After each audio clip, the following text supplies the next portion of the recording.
It's midday. Welcome to InFocus, bringing your news into focus. Good afternoon, I'm Sam Mulgrew. Welcome to the first ever edition of InFocus for the 9th of September. 6 days on from the quake that rocked our world and left us all shaking. Today, of course, an earthquake special. A day late because of yesterday's massive aftershock which closed our buildings. Today, the effect of Saturday's 7.1 magnitude shake on businesses in the CBD. The recovery in Kaiapoi for residents whose homes are shattered beyond repair, and the extended state of emergency. Firstly, though, Jennifer Savage with today's news headlines. Keeping you up to date. Mode 96.1 News. Good afternoon, I'm Jennifer Savage with Mode News headlines. The first of what are expected to be many job losses after the Canterbury earthquake have been announced. The Kaiapoi New World supermarket are axing 86 jobs. The lower reaches of the Waimakariri River are contaminated in the wake of the earthquake. Civil Defence say don't collect or drink water. Finance Minister Bill English says the economy will take a hit over the next few months because of the $4 billion earthquake, but will bounce back. The Māori Party's attempt to have GST removed from healthy foods has been rejected by Parliament. And BP's first official report on the cause of April's catastrophic Gulf oil spill says several companies, not just BP, were to blame. I'm Jennifer Savage for Mode News.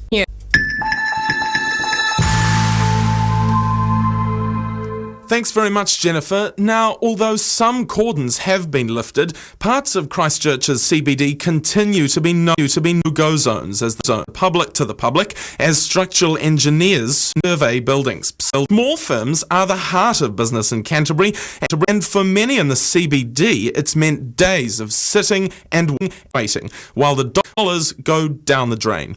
I talked to Bliss Hairdressing's co-owner, Dean Mooney. He's frustrated at being cut off from his salon. Roads are blocked. The city is in chaos. You pull up at your business, your shop in Victoria Street to see it's not quite the disaster you anticipated. The building is up. It was this relief for Bliss Hairdressing owner Dean Mooney. He knows he was one of the lucky ones, even though the damage will cost well into the thousands. Broken windows outside. It's about a 1940s, 1950s solid concrete block construction, plaster over the top. That at this stage, all we have done as tenants is to do a very quick visual inspection, make sure that it was safe to go into the building, and then do the same thing on the inside as well. This story of Dean and his partner Annie is shared with so many CBD business owners. A tiring, seemingly endless clean-up for all of Saturday, then no contact with their premises for days as the CBD curfew took effect. It's going to be just a lot of very small damage, all interior fixtures and so forth. They've moved a lot, causing just a lot of superficial damage. Luckily, they have insurance, and the damage can be fixed. What they can't calculate now, though, is the short and long-term effects this event will have on their business. At a time where a lot of businesses are working really hard to come out of a financial, economic sort of belt-tightening time, a lot of businesses are without cash reserves that they may otherwise try to keep as a fallback.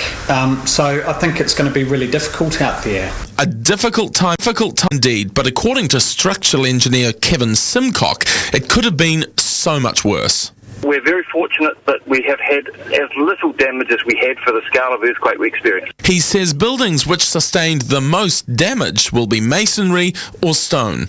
Stone houses are a very rigid material, very stiff material. They're heavy, so they attract higher loads. Because they're stiffer, they tend to move a bit less, but they aren't tolerant of movement. Timber houses, on the other hand, they're lighter. The whole way they're put together is with connections that move around a bit reasonably willingly. machinery like nails, nuts and bolts and screws.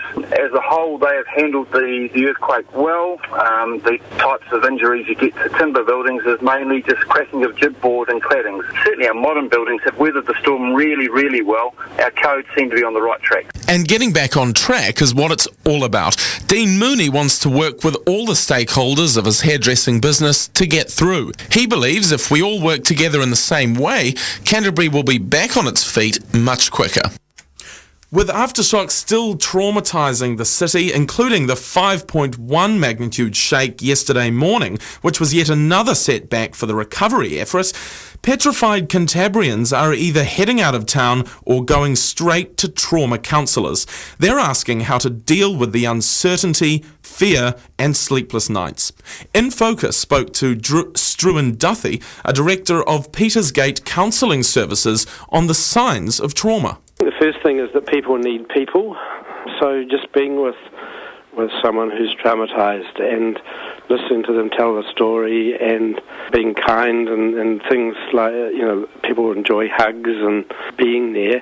People need to look after themselves, they need more rest, they need to contact friends, even friends that they haven't seen for a while, and maybe even have someone to stay with for a while, for a few hours a day. Or go and stay with someone, have a cup of coffee and stay for lunch. A regular pattern is good. People will feel angry, and they need to be able to express their feelings rather than just sitting on them. Being with people who love you and care about you is really important.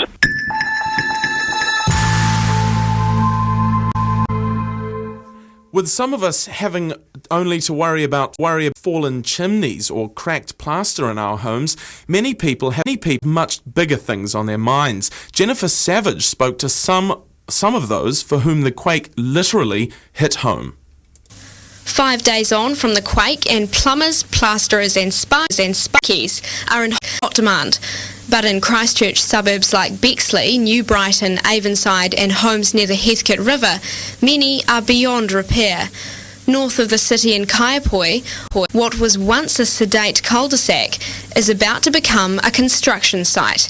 At least half of the 13 homes may be condemned, leaving their owners with an uncertain future. We've had lots of people offer to stay, so that's great. But it's just the not knowing. Like say we've got however many months of not knowing, whether the house could ever be fixed. But to be honest, do you really want to stay in a house that you've had that kind of, it's like I don't think I do. Saturday's quake turned sandy foundations into mud, silt and sludge here. The violent shaking fractured sewage and water mains surrounding Michelle Tekoiti's home. The foundations no longer visible, and inside, her belongings were coated in ankle-deep, foul-smelling sludge. Days later, it doesn't look much better.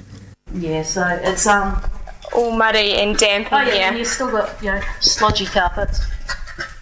And the water is still trickling in. Michelle points out some of the new sand volcanoes and holes where the water rushed in.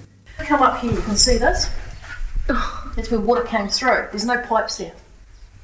But that was just like a gushing water coming up, like someone had broken a pipe, but there's not a pipe there. Only last week, Michelle had thousands of dollars worth of plumbing and stormwater repairs.